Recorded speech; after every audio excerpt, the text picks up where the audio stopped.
말씀드린 대로 오늘은 종려주일입니다. 예수님께서 나귀 새끼를 타고 예루살렘에 들어가신 것을 기념하는 날이고, 또 이날을 시작으로 해서 내일부터 고난주간이 토요일까지 시작됩니다. 이 기간 동안에 거의 대부분의 교회들은 특별 새벽 기도회를 통해서 예수님의 고난을 묵상하고 우리에게 오신 평화의 왕 그리스도를 깊이 한번 되새겨보는 시간을 가집니다.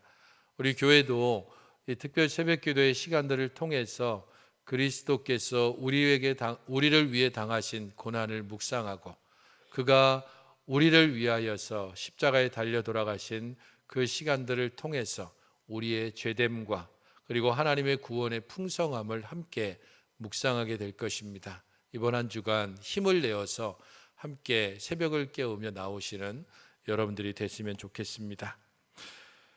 이 종려주일 기간 동안에 특별히 사복음서는 스가랴서 9장 9절, 오늘 본문 말씀을 예수님의 예루살렘 입성의 성취로 보고 있습니다. 평화의 왕으로 오신 예수 그리스도를 이 스가랴서 9장 9절을 인용함으로 말미암아서 그리스도께서 우리에게 오셔서 우리의 왕이 되시는데, 그분이 어떤 왕이신지를 이 스가랴서를 통해서 설명을 해주고 있습니다. 특별히 그것을 한마디로 한다면 평화의 왕, 이렇게 요약해 볼 수 있습니다. 모든 사람들이 다 평화를 원하잖아요. 모든 이들이 갈등하고 불평하고 또 어려움을 겪는 것보다는 화평하고 평화한 상태를 원합니다. 하지만 실제적으로 평화를 이루는 길이 얼마나 어렵고 힘든지를 우리는 우리 삶을 통해서도 또 깨닫게 되고, 지금도 여전히 전쟁 가운데 있는 우크라이나와 러시아의 상태를 보면서 다시 한번 깨닫게 됩니다.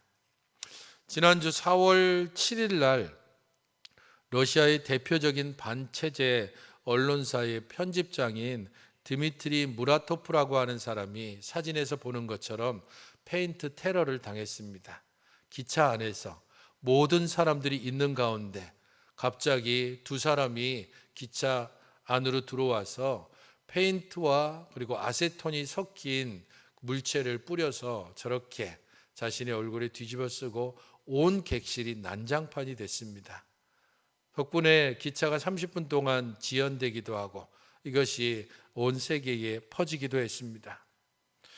드미트리 무라토프, 사진에 등장하는 이 사람은 독립 언론사인 노바야 가제타라고 하는 신문의 편집장입니다. 그리고 저 사람이 특별히 주목받는 것은 저 사람이 바로 작년도 2021년도 노벨 평화상을 받은 수상자이기 때문입니다. 그가 노벨 평화상을 받은 이유는 민주주의와 항구적인 평화를 위한 전제로서 표현의 자유를 수호하기 위한 노력을 높이 평가해서 언론사로서의 자격으로 노벨 평화상을 작년에 받았습니다. 그리고 바로 그 이유 때문에 그는 러시아의 우크라이나 침공을 계속해서 반대하는 그런 논조의 글을 계속해서 실었고, 바로 그 일 때문에 저렇게 페인트 테러를 당한 겁니다. 두 명의 남성은 저 페인트를 뿌리면서 이것은 우리 아이들을 위한 것이다라고 소리치면서 던지고 도망을 갔기 때문에 잡히지는 않았습니다. 아마도 영원히 잡히지 않을 것 같습니다. 이런 일들은 러시아에서뿐 아니라 세계 곳곳에서 일어나고, 사실 우리나라에도 해방 전국에 수많은 인물들이 때로는 백색 테러를 당하고 때로는 적색 테러를 당하면서 평화를 위해서 노력해왔던 수많은 사람들이 때로는 총탄에, 때로는 의문사의 죽음 가운데 내몰리는 경우를 보게 됩니다. 인류가 시작된 이후로 수많은 사람들이 평화를 위해서 헌신해왔고, 수많은 단체들이 평화를 위한 노력에 함께 힘을 모았습니다. 바로 그 일을 위해서 노벨 평화상이 1991년도에 첫 번째 수상자를 선정했는데, 그 사람이 바로 적십자를 창설했던 앙리 듀낭입니다. 그리고 2021년 저 사진 속의 인물이 노벨 평화상을 받기까지 총 109명의 사람, 그리고 25명의 단체가 노벨 평화상을 받았습니다. 120년 동안 평화를 위해 노력해 왔지만 여전히 이 땅은 평화가 없는 땅입니다. 여전히 평화를 위한 노력이 필요하고 평화를 위한 희생이 필요한 땅이 지금 우리가 살고 있는 이 땅의 모습입니다. 그러므로 오늘 종려주의를 맞이해서 우리에게 오신 평화의 왕, 그분이 어떤 분인지를 묵상하는 것은 아주 중요한 의미가 있습니다. 그분이 진정으로 평화의 왕이시라면 그분의 통치가 어떠한지를 우리가 알고 그분의 통치를 지금 우리의 삶 가운데서 실천하는 것이 필요하기 때문입니다. 오늘 우리가 읽은 스가랴 9장 9절부터 17절 말씀을 이해하기 위해서는 전반부인 1절부터 8절의 내용을 그 배경적으로 이해해야 됩니다. 1절부터 8절은 한 정복자가 나라들을 정복해가는 모습을 기록하고 있습니다. 대부분의 성경학자들 그리고 역사적인 정황으로 볼 때에 아마도 이 1절부터 8절의 인물은 알렉산더 대왕으로 그렇게 일반적으로 평가를 합니다.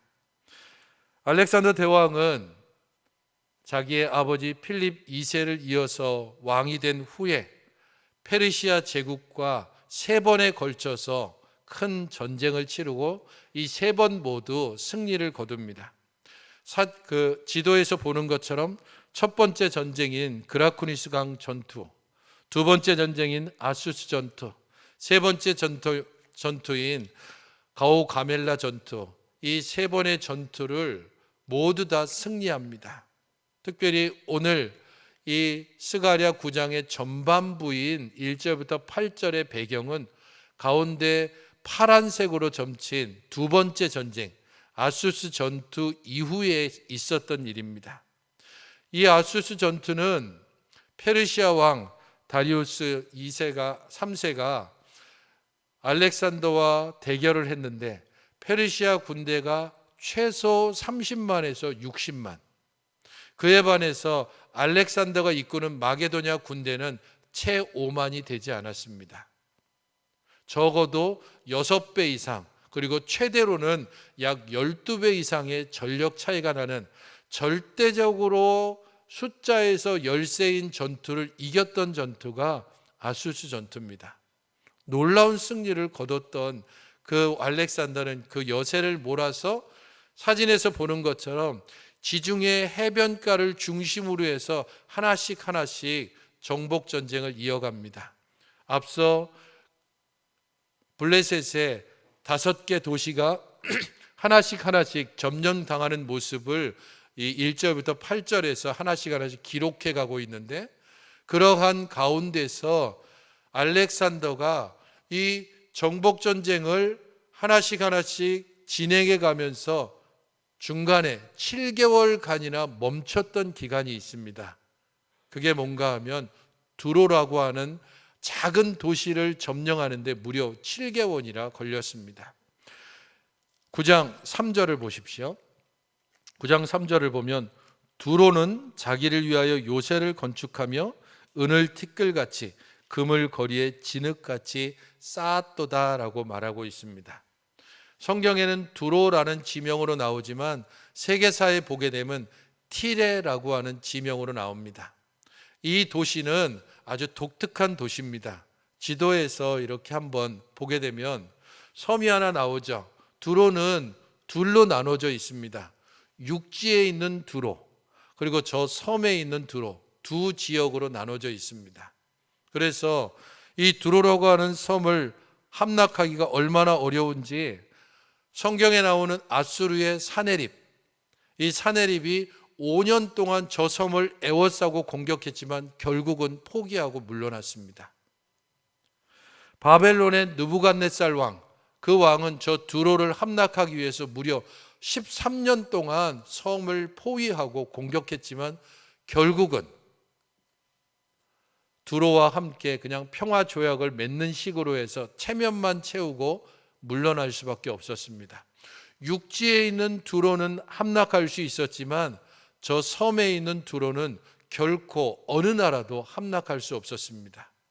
이제 세 번째, 알렉산더가 두로와 함께 전쟁을 벌이면서 저 섬을 함락하기 위해서 알렉산더는 7개월간이나 고전을 했습니다.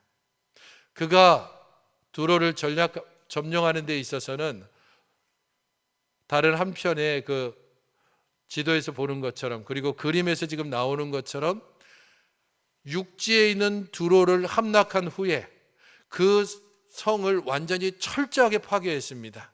그리고 거기에서 나온 모든 도구를 가지고 어떻게 했냐면 육지에서부터 그 섬까지 방파제를 쌓은 겁니다.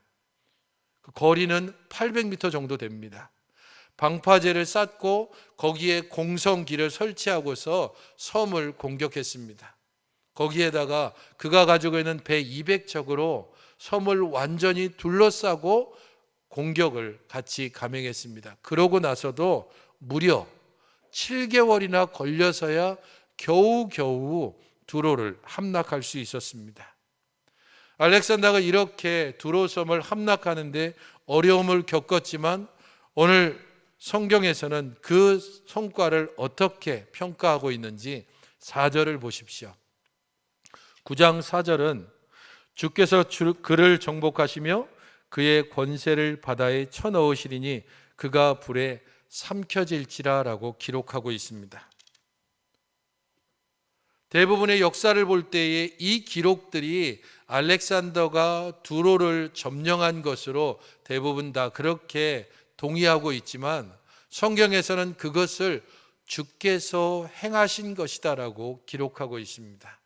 그래서 오늘 우리가 보는 이 스가랴서는 전반부와 후반부로 나누어지는데 전반부인 1절부터 8절은 세상 왕을 통해서 이스라엘 주변국을 심판하시는 하나님에 대해서 기록하고 있고, 후반부인 오늘 본문 9절부터 17절은 세상 정복자와 다른 평화의 왕으로서 온 땅을 다스리시는 하나님, 곧 메시아의 통치를 우리에게 알려주고 있습니다.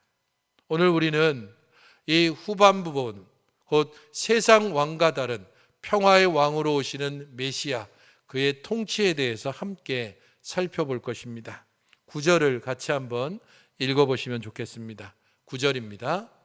시작.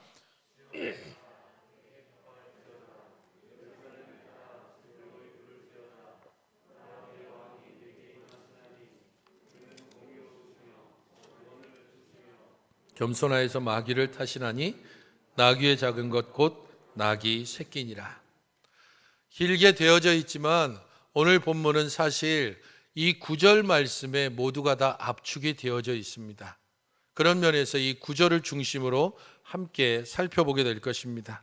세상 왕과 달리, 곧 앞서 1절부터 8절에 있는 세상 왕이 두로를 점령하고 그리고 블레셋의 유력한 5도시들을 하나씩 점령해 가는 때 그 점령은 그야말로 치열했습니다.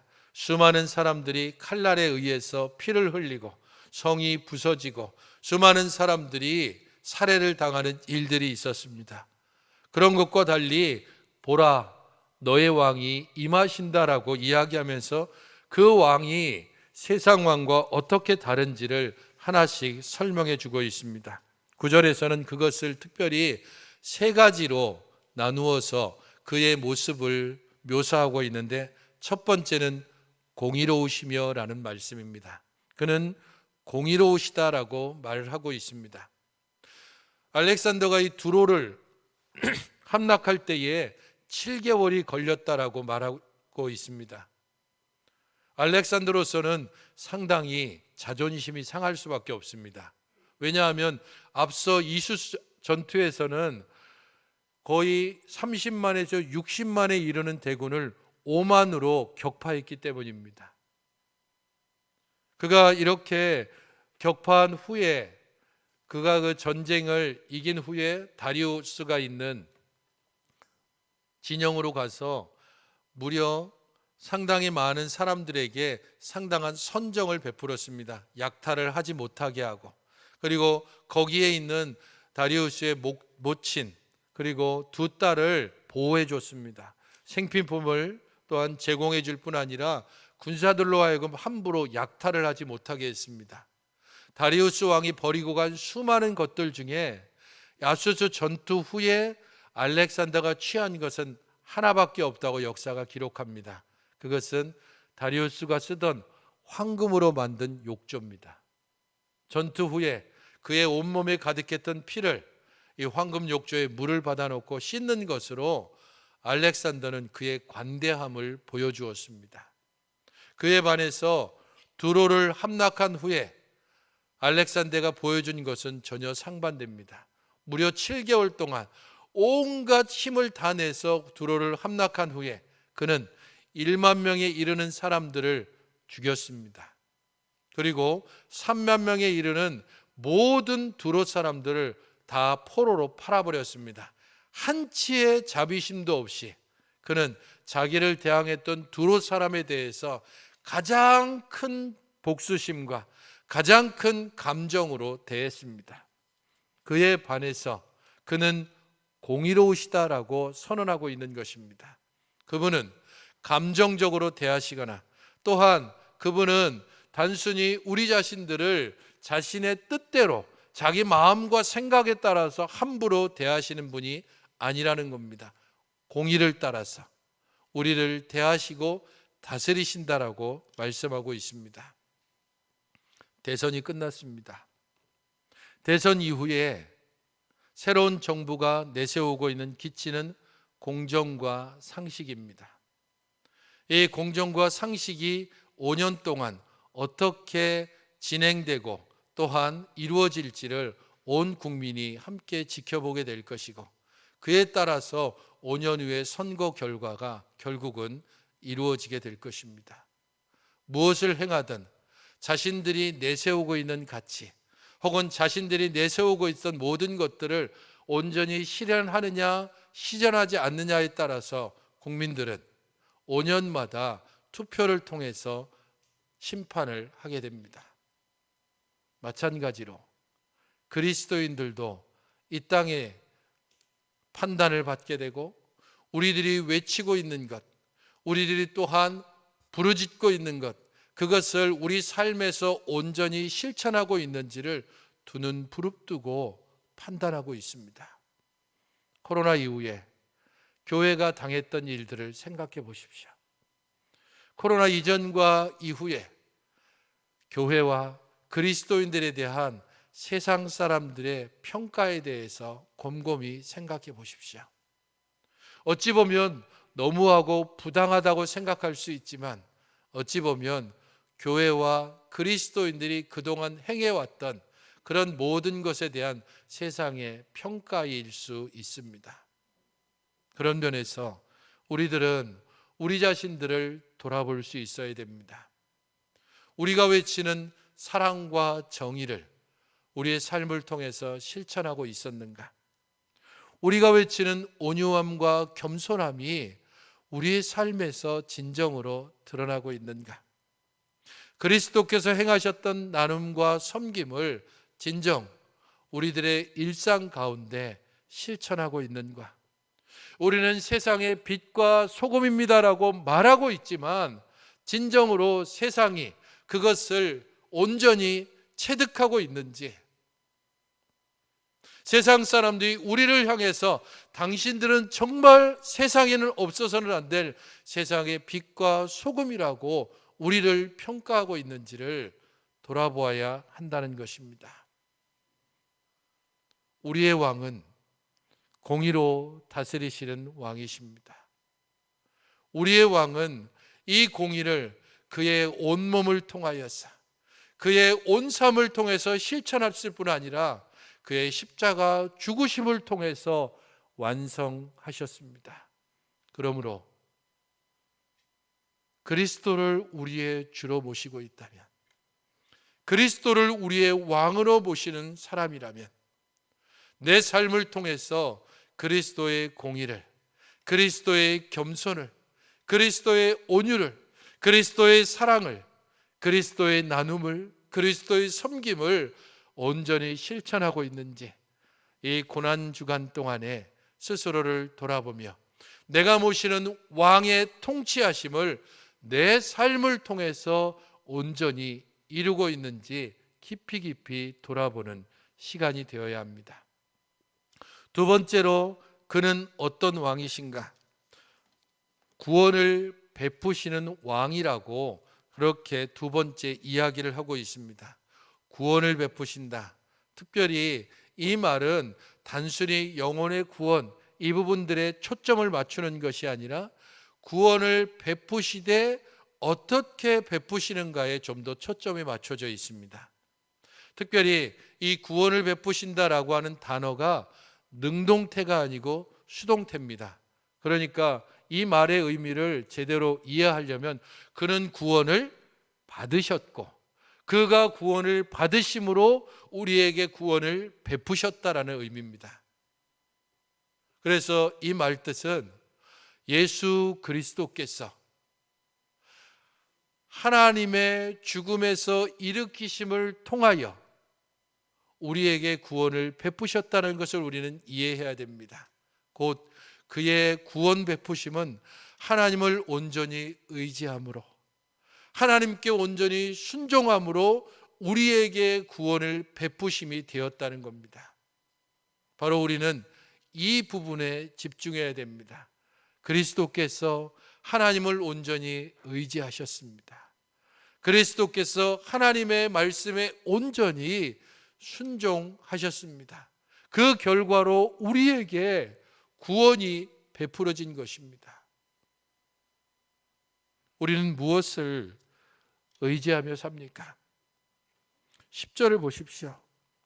내가 에브라임의 병거와 예루살렘의 말을 끊겠고 전쟁하는 활도 끊을 것이다 라고 말씀하고 있습니다.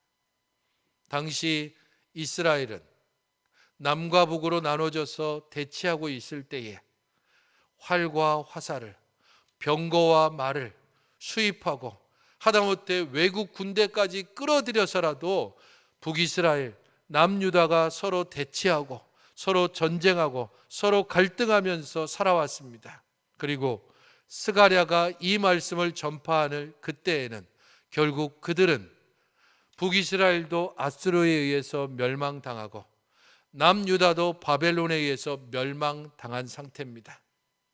활과 화살을 의지했던 북이스라엘과 남유다, 남의 나라를 끌어들여서라도 그렇게 서로에게 갈등하며 으르렁댔던 두 나라가 결국에는 멸망당하고 말았습니다.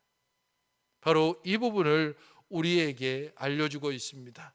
너희들이 하나님을 의지하지 아니하고 활과 화살을 의지하고 다른 나라의 군대를 의지하고 재물을 의지하고 우상을 의지하고 바로 그때에 어떤 결과가 이루어졌느냐? 너희들이 정말로 그것을 의지한 결과로 구원을 받았느냐? 그렇지 않다는 겁니다. 진정으로 하나님을 의지할 때, 하나님의 말씀에 순종할 때에 그때의 구원이 이루어진다. 그때 너희들이 바라는 화평이 이루어진다. 10절에 그가 이방 사람에게 화평을 전할 것이다 라고 얘기하고 있는데 이 단어는 샬롬이라는 단어입니다. 활과 화살을 내려놓을 때, 다른 것을 의지하던 것을 그칠 때, 하나님을 온전히 의지할 때, 하나님께 온전히 순종할 때 그때의 진정한 샬롬의 상태가 되어집니다. 우리의 왕은 그 일을 이루셨습니다. 하나님을 온전히 의지하고 하나님의 말씀에 온전히 순종함으로 자신을 들이셨고 십자가를 앞에 두고 할 수만 있다면 이 잔을 내게서 옮겨달라고 기도하셨지만 그러나 나의 뜻대로 마시고 하나님의 뜻대로 되기를 원하나이다라고 그렇게 자신에게 주어진 잔을 마셨고 십자가에 달리시면서 다 이루었다 말씀하시고 숨을 거두셨습니다.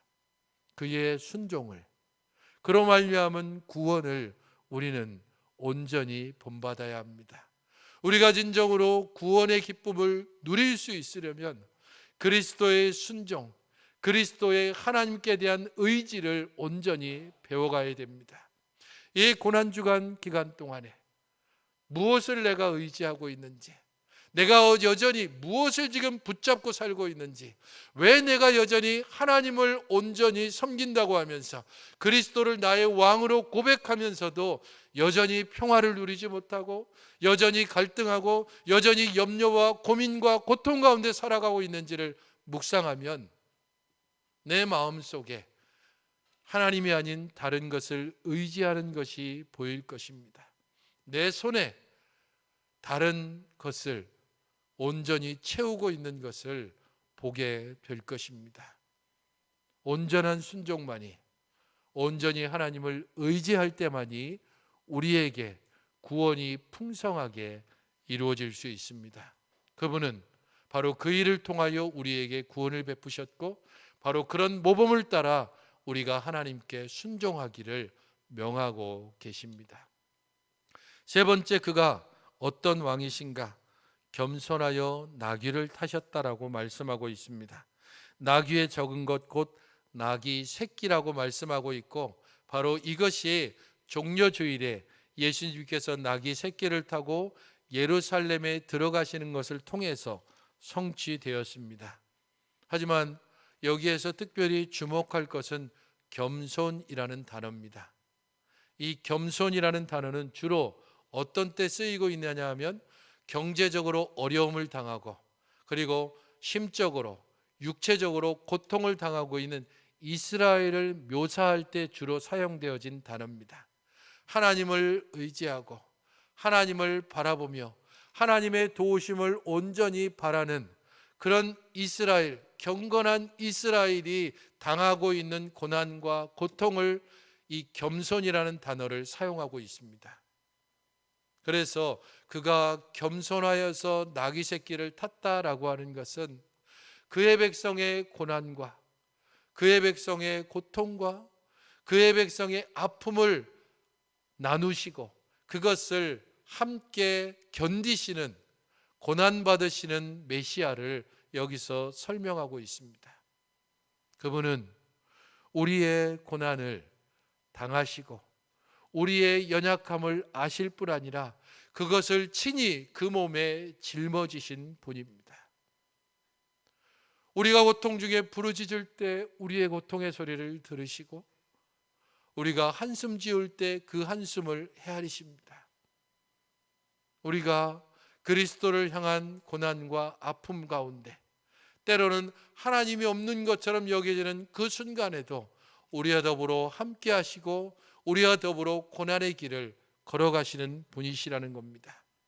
그러므로 겸손하여서 나귀 새끼를 타신, 우리와 함께 동행하시는, 우리의 아픔을 함께 감당하시는 고난의 주, 그의 왕되심을 우리가 인정한다면 우리도 우리의 이웃의 아픔과 고난을 헤아릴 수 있어야 됩니다. 함께 즐거워하고 함께 아파하고 함께 기뻐하고 함께 슬퍼하는 것, 그것이 바로 겸손하신 나귀를 타신 평화의 왕을 왕으로 모신 우리들의 마땅한 모습이 되는 것입니다.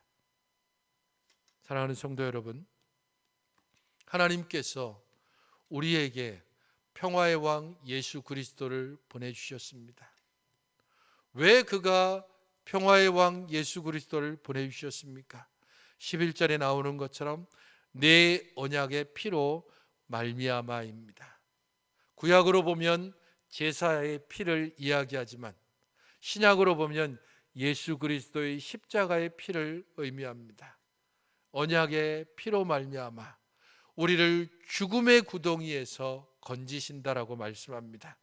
갇혀 있으나 소망을 품고 있는 자들, 12절에 있는 것처럼 갇혀 있지만 소망을 품은, 곧 고난과 고통 가운데 있으나 믿음을 저버리지 않고 우리의 왕을 모시고 구원을 바라며 공의를 따라 행하고 있는 주의 백성들, 바로 그런 이들을 하나님께서 그 고난 가운데 부르시고 그 고난 가운데 요새로 드리게 하시는 것입니다.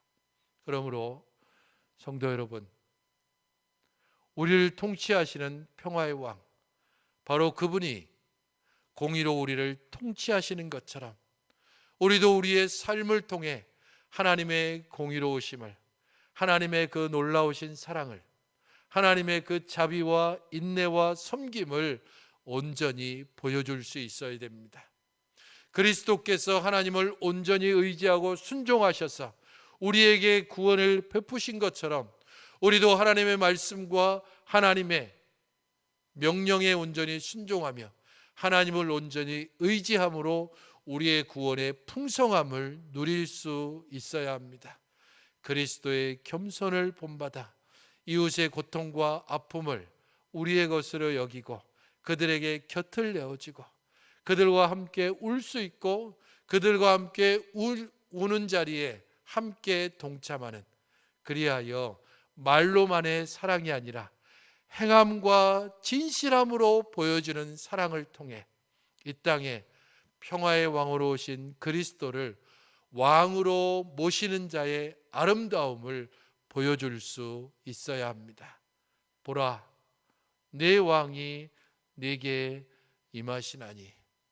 이 말씀이 우리의 귓전을 울리고 우리의 마음을 울리고 우리의 영혼을 깨워서 우리로 하여금 공의를 실천하게 하고 구원을 선포하게 하고 겸손함을 통하여 이웃과 더불어 함께 아픔을 나누는 그런 것을 통하여서 이 땅 가운데 오직 그리스도를 통해서만 평화가 이루어짐을, 그리스도를 통해서만 평화가 온전히 실천될 수 있음을 우리의 순종을 통하여 온전히 선포하는 여러분들이 되시기를 주님의 이름으로 축원드립니다.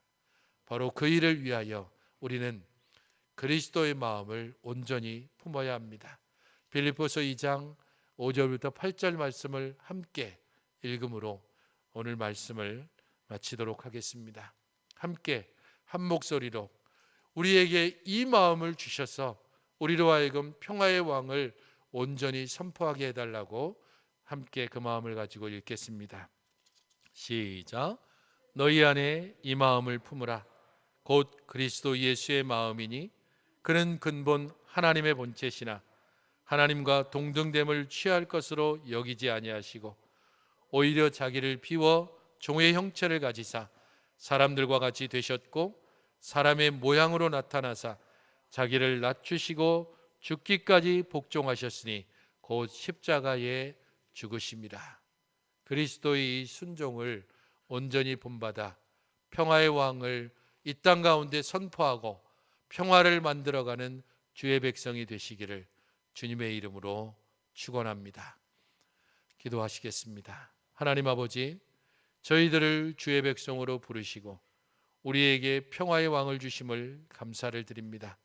이 땅 가운데 진정한 평화를 이루기 위하여 우리 하나님의 공의를 알고 공의를 실천할 뿐 아니라 하나님을 온전히 의지하고 순종함으로 이 땅의 구원을 선포하며 온전히 평화의 왕이신 예수 그리스도를 본받아 우리의 이웃의 아픔과 고통을 함께 나누고 함께 동참하는, 그리하여 이 땅 가운데서 그리스도만이 온전히 평화의 왕이신 것을 선포하며 나아가는 저희들 되게 하여 주시옵소서.